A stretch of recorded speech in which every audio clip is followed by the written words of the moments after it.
YouTube जी दुनिया साथियों में तव्हां ख़ुशि ऐं बाश हूंदव। साथियों, घणे नावलनि जी भरमार खां पोइ हिकिड़ा तारीख़ी दस्तावेज़ी किताब आहिनि जेके मां तव्हांजे आॾो पेश करणु जेको आहे सो ज़रूरी थो सम्झां, छो त हिननि किताबनि जो सुठो रोल आहे ऐं हिन तहरीकुनि जो बरे सगीर जी तारीख़ में इन सुठो किरदारु रहियो आहे। किताब ॾाढा भला आहिनि। मूंखे जीअं ई 25 फरवरी संबारा बुक फेस्टिवल लाड़काणे में लॻो त मां देरि न कई हिकु मन वञी खणा, ॿई शयूं खयूं, छो त ख़िलाफ़त तहरीक ऐं तहरीक रेशमी रुमाल ॿिन्ही जो ज़बरदस्त कंट्रीब्यूशन सिंध जो रहियो आहे।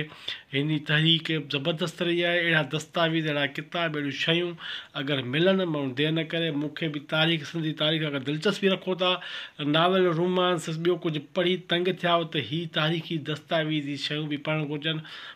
जेके मूंखे हैरत आहे त हिन महिल ताईं मार्केट में पिया कीअं आहिनि, पर ईअं मिली वेंदियूं ॾाढियूं माना शयूं, नायाब शयूं, कुझु भलियूं भला किताब अहिड़ा मिली वेंदा आहिनि मार्केट में जिते उमेदु न हूंदी आहे त मिली वेंदा, पर मिली था वञनि। सो तव्हांजे आॾो आहिनि, किताब पढ़णु चाहियो, वठणु चाहियो, राज राणो मुंहिंजो कमु सिर्फ़ु इंफॉर्मेशन ॾियणु, पढ़णु न पढ़णु तव्हांजो कमु आहे। अगरि किताबनि तां दिलचस्पी रखंदड़ आहियो त वीडियो ॾिसो, न त स्किप कयो। ज़ोर ज़बरदस्ती न आहे, दोस्ती यारी न आहे। हरू भरू वीडियो ॾिसी पाण खे बोर न कयो।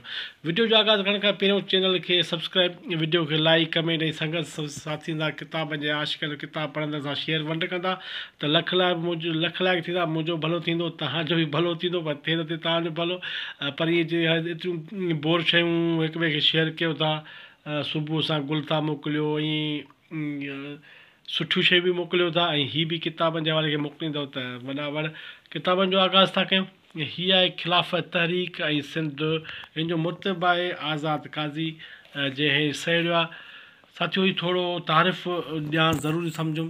अंग्रेज़ी नारवा रोश सबबि बरसगीर में हलचल, तर्क, मोलात, क़त्ल, तालकात वारी तहरीक जी शुरूआत सैयद साहब जी सरबराही में सन जे नंढे ॻोठ में सॾायल ख़िलाफ़त कॉन्फ्रेंस थी। आमतौर ते ईअं सम्झो वेंदो आहे त अदम ताउन वारी तहरीक जो तस्वुरु सभ खां पहिरीं सिंध जे शहर सेवण में अप्रैल 1920 वारी ख़िलाफ़त कामेडी गजानी में उभरियो, जंहिंमें तुर्क मवालात जो ठहराउ पेश थियो। जॾहिं त सन वारी ख़िलाफ़त कॉन्फ्रेंस खां अॻु 17 मार्च 1920 ते जलसो थियो, जंहिंमें हाजी ग़ुलाम नबी चांडी, हाजी वली मोहम्मद चांडी अंग्रेज़ी रोशन रविश करे कमिश्नर जे दरबार में पंहिंजी कुर्सियुनि छॾण जो ऐलान कयो थी हुई। पर जीअं त सन नंढिड़ो बहराड़ी जो ॻोठड़ो हुयो ऐं सैयद साहब हिन वक़्त ताईं शख़्सियत पिणु एतिरी मारूफ़ कान हुई, इन करे सदर ॻोठ में थियल अहिड़ी कोशिश खे घुर्बल पज़ीराई मिली कान सघी। सैयद साईं जेम सैयद, उन जो हवालो आहे। साथियों, हीअ किताब यकीन कयो मूंखे त जंहिं मां ॾिए पियो हमरा त चए पियो यार हीअ किताब वठी थो, सो हीअ मूंखे 100 रुपए में मिलियो, पियो आहे मार्केट में, 10 साल थी विया त वठणु चाहियो, पढ़णु चाहियो। ठीकु आहे, त राज राणा आहियो, संजय उन गुमनाम ख़िलाफ़ती कारकुन आहे जंहिं ईमानी जज़्बे तहत पराई भला पंहिंजे सिर खणी तकलीफ़ूं बर्दाश्त कयूं। बिल्कुलु आज़ाद काज़ी साहब।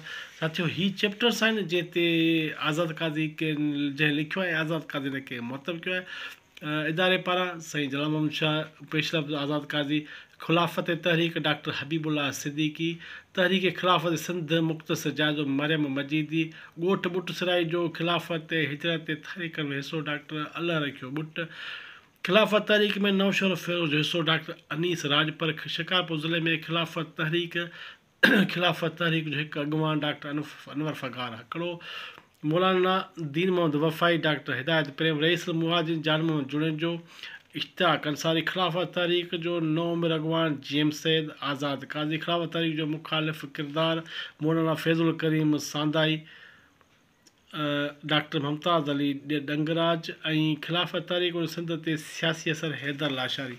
साथियों, हिननि लिखियो आहे, तव्हां अगरि वठणु चाहियो मार्केट में मिले थो, पयूं 2-3 कापियूं मूं ॾिठियूं, मतां मिली वञे। पढ़णु चाहियो, ज़ोर ज़बरदस्ती न आहे मां डंडो खणी बीहां, पर ईअं बि न आहे मुंहिंजे चवण ते बि कोन पढ़ंदा, पढ़णु चाहियो त पढ़ी सघो था। 1847 वारे दौर में सिंध जी हिमत और ऊचाई जज़्बात जदोजहद उनखे रोज़ रवियनि खे ॾिसंदे अंग्रेज़ सिंध ते आज़ाद मुल्क हिसे में कब्ज़ो कयो। 1864 में सिंध जी सूबे जी हैसियत में रखणु। साथियों, हीअ आज़ाद काज़ी जा कुझु लफ़्ज़ हुया जेके आहिनि सो हीअ तव्हांजे आॾो हिन पढ़णु चाहियो, वठणु चाहियो, ख़िलाफ़त तहरीक सिंध जी तारीख़ खे पढ़णु सम्झणु चाहियो था त हीअ किताब बि अहम आहे, न त राज जा राणा आहियो, भली वीडियो खे स्किप कयो, तव्हांजा लख लाइक। ऐं हीअ ॿियो आहे तहरीक रेशमी रुमाल ऐं सिंध। ही तारीख़ी दस्तावेज़ आहे। वतन आज़ादी जी हिकु अज़ीम शान तहरीक डॉक्टर अबू सलमान शाहजहाँपुरी, सिंधी कार मोहम्मद उस्मान अब्बासी। साथियों, तहरीक रेशमी रुमाल सुठी तहरीक रही, वॾी तहरीक रही, जंहिंमें सिंध जो वॾो हिसो रहियो आहे। हीअ बि किताबु हिकिड़ो तारीख़ी दस्तावेज़ रखे थो। पढ़णु चाहियो, वठणु चाहियो त हीअ बि शइ मार्केट में मिली वञे। मूंखे यकीन पुछो 150 ते अमरा ॾिनो। हीअ चई त यार हिन जी क़ीमत, हाणे किताबनि जी क़ीमत वॾी थी वई न, हाणे छा कजे। हाणे 260 पेजनि जो हाणे जो छपियो त हीअ तव्हांखे 75 में ॾींदा, बिल्कुलु ॾींदा, 260 न पर 300 पेज लॻभॻि। सो किताबु ॾाढो सुठो आहे, नायाबु किताबु आहे। हीअ चैप्टर्स आहिनि जिते असांजे सिंधी कार या लेखक लिखियो आहे। तहरीक रेशमी रुमाल, बाब ॿियो रेशमी ख़तनि जे केस जो ख़ुलासो, पस मंज़र जे वाक़नि जो सिलसिलो, शहंशाह हिंद जी फ़रियाद, रेशमी ख़त ऐं ॿियूं लिखतूं, तज़किरो रेशमी रुमाल साज़िश केस जी मुलज़िमनि जो, रेशमी रुमाल तहरीक में सिंध जो हिसो, रेशमी रुमाल तहरीक सिंध जो मेथर मुड़ुस काराता माण्हू, अंग्रेज़नि ख़िलाफ़ु इनकलाबी तहरीक रेशमी रुमाल में सिंध जे हिसे जो हिकु अहम वाक़ियो। साथियों, हीअ बाब ॿियो बाब टियों पहिरियों, हीअ 6 बाब वरी हिनखे ॿिए तहरीक हिन में विरहायो वियो आहे, ॿियो हिसो। हाणे हीअ किताबु तव्हांजे साम्हूं आहे, दस्तावेज़ आहे जेको आहे नंढे खंड पाक मुग़लनि जे दवाल खां पोइ ईस्ट इंडिया कंपनी जी हिकु हुकूमत क़ाइमु थी। अॻिते हली ते मुल्क ऐं बतर जो राज क़ाइमु थियो। अंग्रेज़ साम्राज्य हिंदुस्तान में क़दम रखंदे हिन खिते दौलत फ्लोट शुरू कई। हितां जे क़ौमुनि कानून जी सियासी इक़्तिदार ऐं इख़्तियार फ्लोट सां गॾोगॾु हिते ज़कात तहज़ीब तंत्र हासिलु। साथियों, हीअ जेके लफ़्ज़ तव्हांजे साम्हूं आहिनि, इहे त तव्हां पाण पढ़िया हूंदा, ॿुधा हूंदा। वधीक वजह जीअं त हीअ किताबु सिंध जे बारे में उन करे ज़रूरत हिन ॻाल्हि जी हुई त हिन जो सिंधी में तर्जुमो थिए। मूं पंहिंजे मशगूल हिन खे हिकु पासे रखी कुझु वक़्तु हीअ किताब जो सिंधी में तर्जुमो कयो।